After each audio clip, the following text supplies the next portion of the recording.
दोस्तों, जैसा कि आप सभी जानते हैं कि सीएससी आईडी लेना अब काफ़ी मुश्किल हो गया है। इन सभी का लाभ उठाते हुए कुछ ऐसे यूजर्स हैं जो आपको सीएससी आईडी देने के बजाय आपको ऑपरेटर आईडी दे देते हैं। अब ऑपरेटर आईडी का पहचान करना बहुत ही सिंपल है।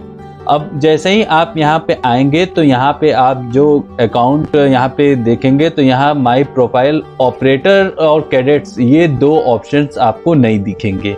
ठीक है, वैसे अगर आप चाहें तो आप ऑपरेटर आईडी भी ले सकते हैं ये वही लोग प्रोवाइड कर सकते हैं जिनके पास सीएससी आईडी हो, वो लोग इजीली प्रोवाइड कर सकते हैं। इसमें आपको किसी एग्जाम की या कुछ भी देने की जरूरत नहीं है, बस वो आपको मतलब एक आईडी दे देंगे जिसके थ्रू आप सेम जो इंटरफेस है सारी सुविधाएं वही रहेंगी जो है सीएससी आईडी पे।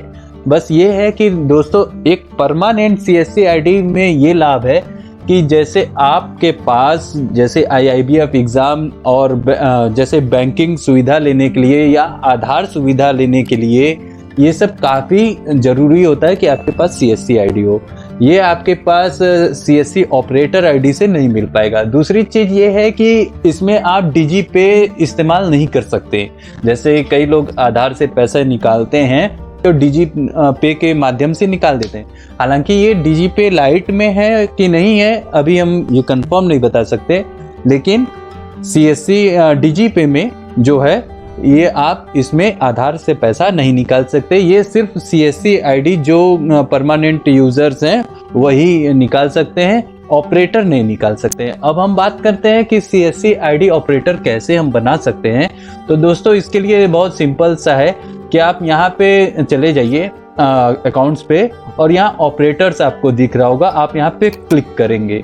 जैसे ही क्लिक करेंगे तो यहाँ पे अभी आप देख सकते हैं कि कोई ऑपरेटर नहीं है। अब यहाँ पे ऐड का ऑप्शन आ रहा है, यहाँ पे हम ऐड करते हैं। अब हम क्या करेंगे कि यहाँ make sure to read all instruction, यहाँ पे जो जिसको ऑपरेटर आईडी देना है उसका हम आधार नंबर फिल करेंगे। यहाँ पे उसका फुल नेम, यहाँ डेट ऑफ बर्थ, यहाँ जेंडर सेलेक्ट करेंगे, उसका ईमेल आईडी, मोबाइल नंबर और यहाँ पे check box consent check box पे क्लिक करके सबमिट करेंगे। अब आप यहाँ पे देख सकते हैं कुछ इस प्रकार जो ऑपरेटर आईडी क्रिएशन है वो यहाँ पे सक्सेसफुल हो चुका है और साथ ही यहाँ पे एक छोटा सा मैसेज भी दे रहा है कि congratulation the operator VLE account has been created successfully. ठीक है, अब जो इनका ये यूजर आईडी है उनके ईमेल आईडी पर और साथ ही साथ पासवर्ड जो है उनके ईमेल आईडी पर दोनों एक साथ पहुंच जाएगा और वो जो यूज़र है वो अब अपना ऑपरेटर आईडी जो उनका है वो अपना लॉगिन करके फिल करेंगे, पासवर्ड फिल करेंगे और उनको अपना जो क्या कहते हैं पासवर्ड है उसको रीसेट करना होगा। फिलहाल अभी हम इसको स्किप करते हैं इस सेक्शन को और आगे बढ़ते हैं कि अब जब यहाँ पे ऑपरेटर आईडी जो ऐड हो गया है तो अब यहाँ पे ऑपरेटर्स आप देख पा रहे हैं कि यहाँ पे अब ऑपरेटर्स का नाम यहाँ पे दिखने लगा है। ठीक है, अब इसमें क्या है कि अगर आपको जैसे यहाँ पे फंड ट्रांसफर, अब जैसे होता है कि जब आप जो ऑपरेटर आईडी जिसको प्रोवाइड किए हैं वो अपने से अपने ऑपरेटर आईडी में ये बैलेंस ऐड नहीं कर सकते, बल्कि उनको आपको जो मेन सीएससी आईडी है उसके थ्रू आपको उनके अकाउंट में भेजना होगा। अब इनको बैलेंस ट्रांसफर करने के लिए सबसे पहले हम वॉलेट में जाएंगे और बैलेंस ट्रांसफर पर हम यहाँ पे क्लिक करेंगे।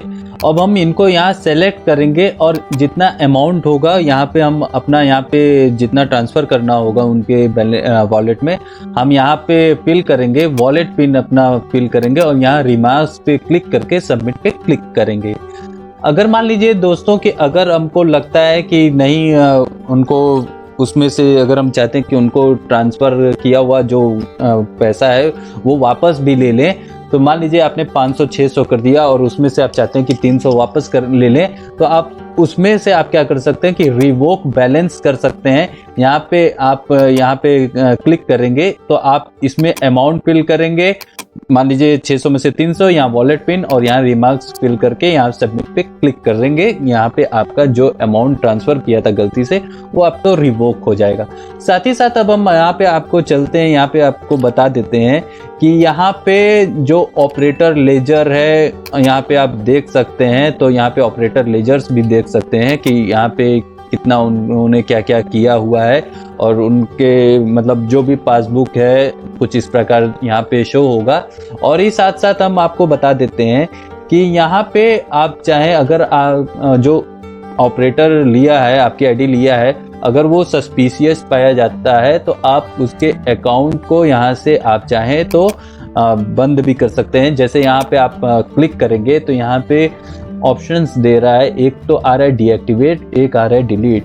तो अब आप इसमें से डीएक्टिवेट कर सकते हैं। अगर आप डीएक्टिवेट करेंगे फिर उसके बाद अगर आप चाहें तो इसको फिर से एक्टिवेट कर सकते हैं, लेकिन जब आप डिलीट करेंगे तो ये परमानेंटली डिलीट हो जाएगा।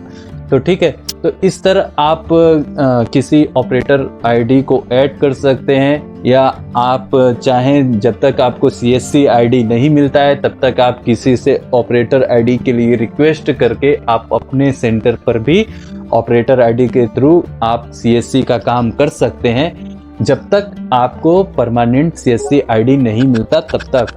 आज की जानकारी कैसी लगी कमेंट करके जरूर बताइएगा। वीडियो अच्छी लगी हो तो लाइक और शेयर कीजिएगा, साथ ही हमारे चैनल को भी सब्सक्राइब कीजिएगा।